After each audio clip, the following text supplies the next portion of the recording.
Chapter 15. He crouched low, pushing a spike strip beneath a layer of slick leaves. From above, it looked like nothing, just another wet patch on an empty stretch of asphalt.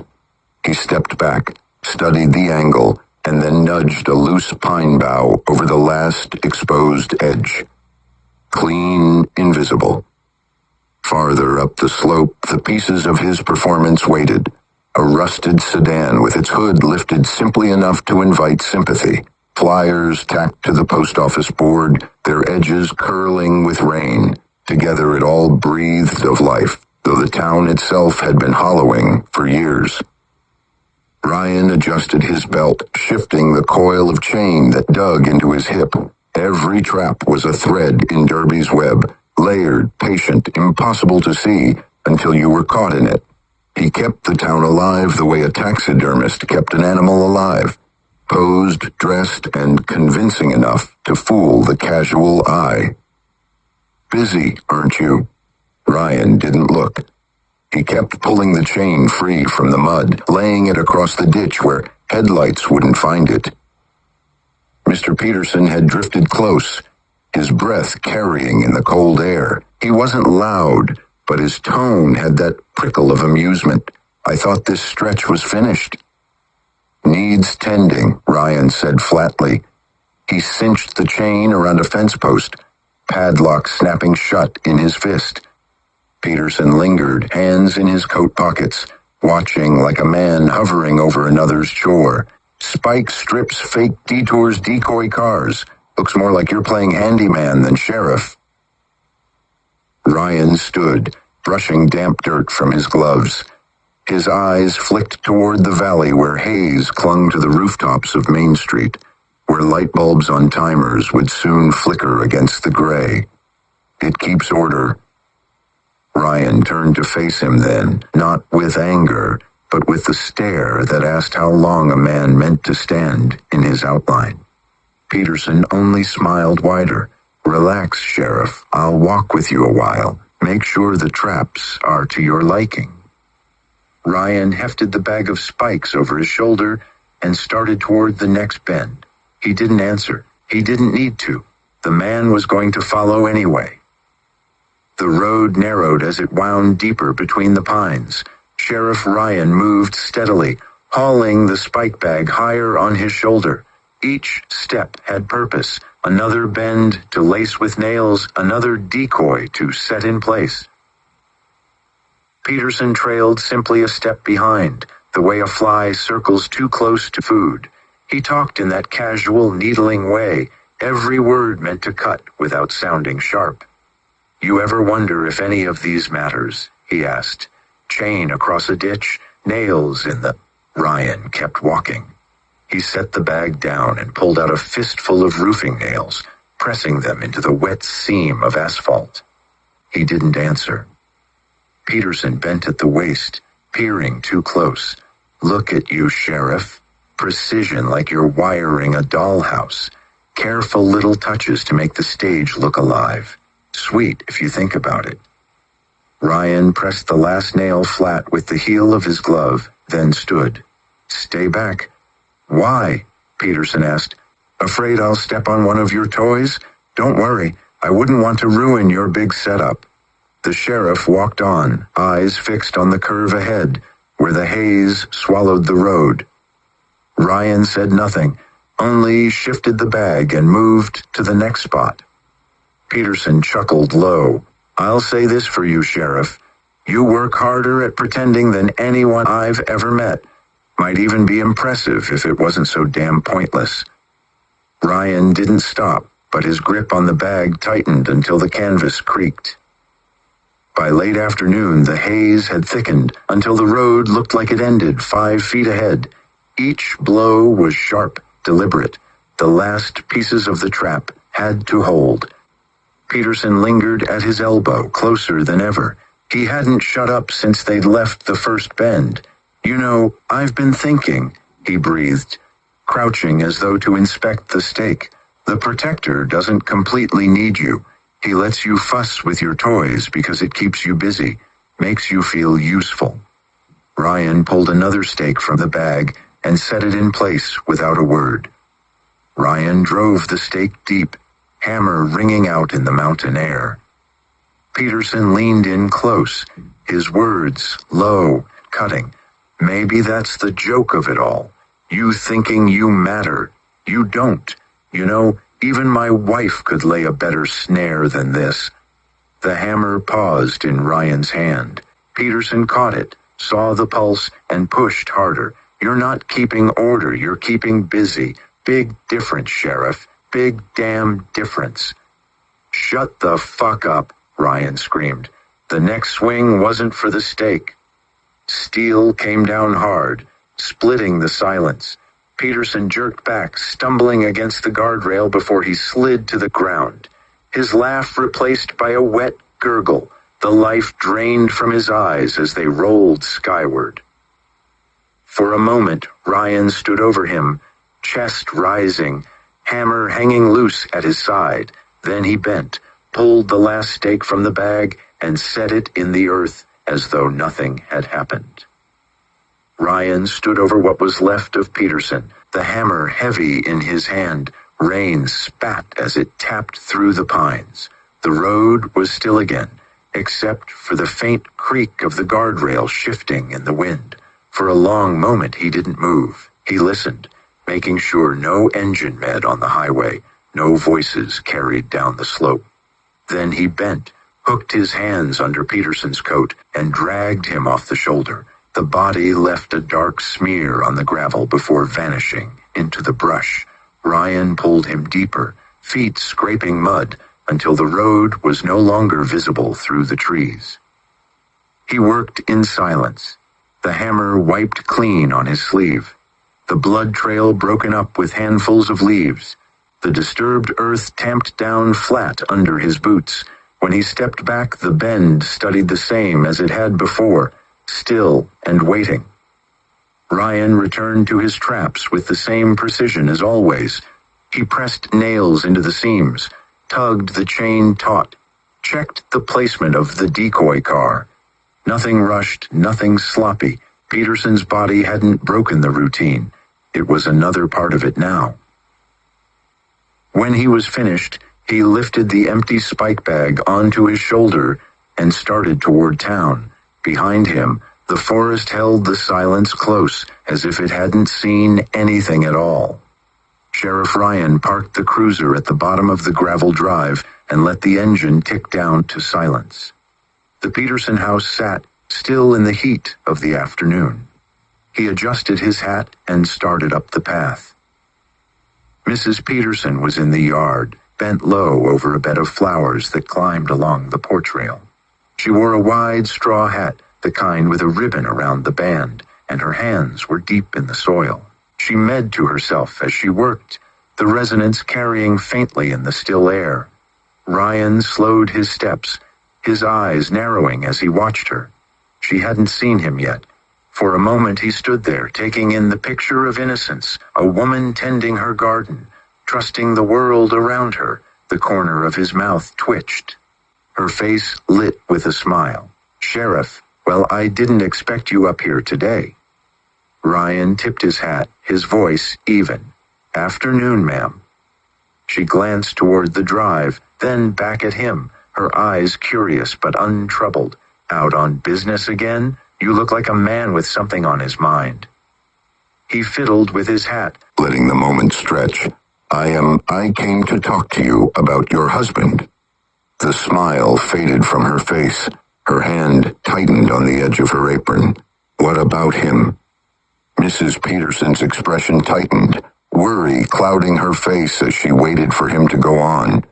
Ryan shifted his weight, drawing a breath through his nose as if the words pained him. He lowered his eyes for a moment before meeting hers again. "It happened not too long ago," he breathed quietly, "out past the guardrail, near the ridge where we keep the traps.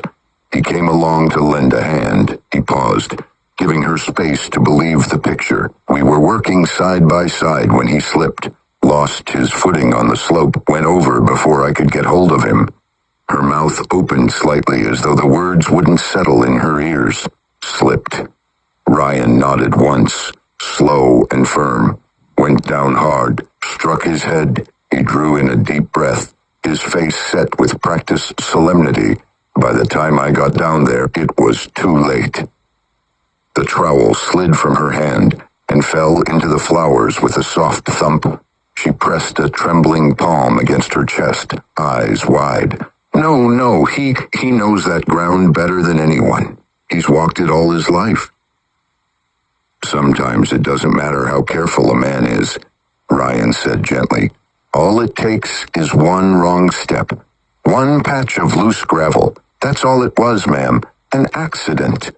She shook her head, tears forming fast, and sank down onto the porch rail as if her legs couldn't hold her. Lord above, she murmured. Was it quick? Ryan met her gaze, steady and reassuring. Quick, he didn't feel a thing. Her lips quivered. She reached for her apron as though to steady herself, blotting at her eyes with the edge of the fabric. Oh, Sheriff, oh no. Ryan let the silence settle, his presence filling the space while she broke quietly before him. Mrs. Peterson rose unsteadily from the porch rail, still dabbing at her eyes with the corner of her apron. She gave Ryan a fragile smile, the kind that belonged to someone who had already accepted his version of events without question. Sheriff, she sighed, her voice breaking, if it's not too much, could you give me his brain? And when my time comes, would you please do the same for me? Make sure I'm kept like that, so I can still be near him. Ryan held her gaze for a long moment, his expression calm and voice low and steady. Of course, if that's what you want, I'll see to it. Relief softened her grief. She reached for his hand and squeezed it once before turning back toward her flowers, as though retreating into something familiar could keep her from breaking completely. Ryan tipped his hat and walked back down the gravel path, slow and measured. His face stayed somber until he reached the cruiser. Once the door shut, the mask slipped and the sneer spread across his mouth. He muttered quietly, "Stupid old bitch." He knew what she didn't, that her husband's brain was nothing but ruined tissue now, scrambled like eggs, lifeless from the blow. Whatever hope she clung to about jars and voices and staying close was nothing but a lie. He kept that truth to himself, tucked behind his teeth, and let her believe what she needed to. Chapter 16. They woke up coughing. The taste of chemicals clung to their throats, bitter and metallic, every breath clawing for air. Ethan lay curled on the tiles, chest hitching with sharp, panicked gasps. Cody spat into his sleeve. Kayla pressed both hands to her mouth, rocking as she fought for control. Terry rolled to his side, groaning through clenched teeth. The holding room was gone. They were somewhere else now. The chamber was stark, its walls sheets of glass that threw back their own pale reflections. Behind those panes, shapes shifted in silence, tall, indistinct, always watching. Overhead, thick tubing ran like veins across the ceiling, pulsing faintly as they fed into vents. One of them releasing a stream that spread low across the floor, curling around their legs and filling the air with a chemical sting. From the center of the room, the drone hovered. Its body was armored black, seams twitching as jointed arms flexed and retracted in restless motion. Beneath the shell, other eyes blinked independently, bulbous, slitted, glassy, never moving in unison. Across its lower plating ran a thin curve, not a mouth, but shaped like one, and when the drone tilted, it looked like a menacing grin carved into its face. Ethan pressed himself against the wall. Cody crouched nearby, eyes locked on the machine. Kayla breathed under her breath. Terry's voice muttered through the silence. They moved us. They're watching. The drone began to move. It circled slowly, the inside its shell low and constant, vibrating through the glass walls. Its false sneer stayed fixed. catching the light as it tilted, while the cluster of alien eyes beneath blinked in crooked rhythms, never in sync. Ethan pressed himself tighter against the wall, his small frame trembling as the machine drifted past. Cody crouched beside him, staring upward without blinking. Kayla stood rigid in the center, lips moving soundlessly, her reflection trembling on the glass. Terry paced in a tight circle, muttering to himself, the words fraying into nonsense. The drone spoke. The voice was not mechanical, but layered. Clicks, guttural tones, insectile bursts that cracked and rattled through the chamber. It had rhythm, cadence, as though announcing a report to whatever stood behind the glass. The language pressed into their skulls, a resonance they couldn't block out. Ethan clapped his hands over his ears, eyes squeezed shut, but the noise bled through his bones. Cody whimpered into his sleeve. Kayla shook her head, whispering for it to stop. Terry shouted hoarsely at the machine, though the words dissolved against the resonance. The red eye pulsed and the drone tilted toward them. One arm snapped outward, slamming against the glass, with a metallic crack that shook the chamber. Behind the wall, the shadows shifted, leaning closer, listening. Then the voice fell silent. The drone hovered, still and patient, its smirk carved into place. Silence pressed down after the drone's voice cut out. It lingered, heavy on their skin, sharp in the back of their throats. No one wanted to move. No one wanted to draw its attention. The drone drifted lower. Its cluster of eyes rolled in all directions, some narrowing, others bulging, none ever aligned. The false sneer cut across its plating, unchanged, but in the glare of the lights it seemed wider than before, stretched as though mocking their fear. A pulse of violet symbols rippled across its shell, brief flashes like language only the watchers could read. The glass walls glimmered faintly with the reflection, and the blurred figures behind them shifted, their outlines tilting forward in interest. Kayla's voice cracked, her prayer breaking into a sob. Cody flinched at the resonance and grabbed Ethan's arm. Ethan pressed back into the wall, eyes fixed on the floor, not daring to look up. Terry stopped pacing and raised his head. His voice was raw, trembling but louder now. It's watching us. It's measuring us. His words broke into another murmur, too still to catch. The drone hovered, patient, its steady, waiting for the moment to speak again. The drone shifted, tilting until its red eye cut across the chamber. It deepened, vibrating through the floor and into their bones. Then its arms unfolded. Metal limbs snapped out one by one, claws, hooks, serrated tools that caught the light as they spread wide. The on-the-drone's plating caught the glare of the overhead lamps, glinting like teeth. Its cluster of eyes blinked in chaotic rhythm, never still, never aligned. Some swelled round and glassy, others narrowed into slits, all of them locked on the captives. The machine spoke again. Its voice came in a stuttering rush of clicks and guttural tones, layered with a high, insectile whine that drilled through their skulls. The rhythm was measured, deliberate. It was not noise. It was a warning. Terry shouted at it, voice cracking. "Stop! Stop it!" His words fell flat against the glass. Inside them, it worked deeper. Blood carried it fast, rushing strange sparks through veins and capillaries. For a moment, it seemed to glow beneath the skin, brief violet trembling, running like static down their arms and across their necks. Shapes darted through their bloodstream, like shadows riding the current, each one mechanical and insect, like swarming silently with purpose. Cody yelped and clawed at his forearm. Kayla trembled as if cold water had poured straight into her bones. Ethan whimpered, clutching at his chest. Terry's muttering broke into a cry. "It's inside us, machines in the blood." The drone hovered above, watching. Symbols rippled across its shell in sequence. each one fading as the next appeared, a silent record of what they revealed.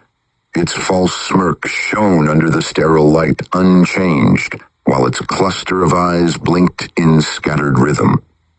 Behind the glass, the shadows shifted, their blurred outlines leaning closer as though pleased. The drone's shell flared with purple symbols, each one pulsing, fading, and then replaced by the next. Its voice returned in a torrent of clicks, guttural syllables, and shrill tones. The rhythm carried meaning, even if they couldn't understand it, measuring, comparing, and deciding. The red eye at its core lingered on Cody. He whimpered, curling tighter against the glass, but the light slid on. Kayla flinched as it swept over her chest, then sagged when it moved past. For an instant it paused on Ethan, his small frame trembling. It then stopped on Terry, the drone tilting until its false smirk shone down directly on him. Every eye seemed to turn in unison for the first time, locking on his face. The purple symbols froze across its shell, as if a final verdict had been stamped. Terry pressed his back to the wall, shaking his head. "No," he murmured. "No, not me, not me."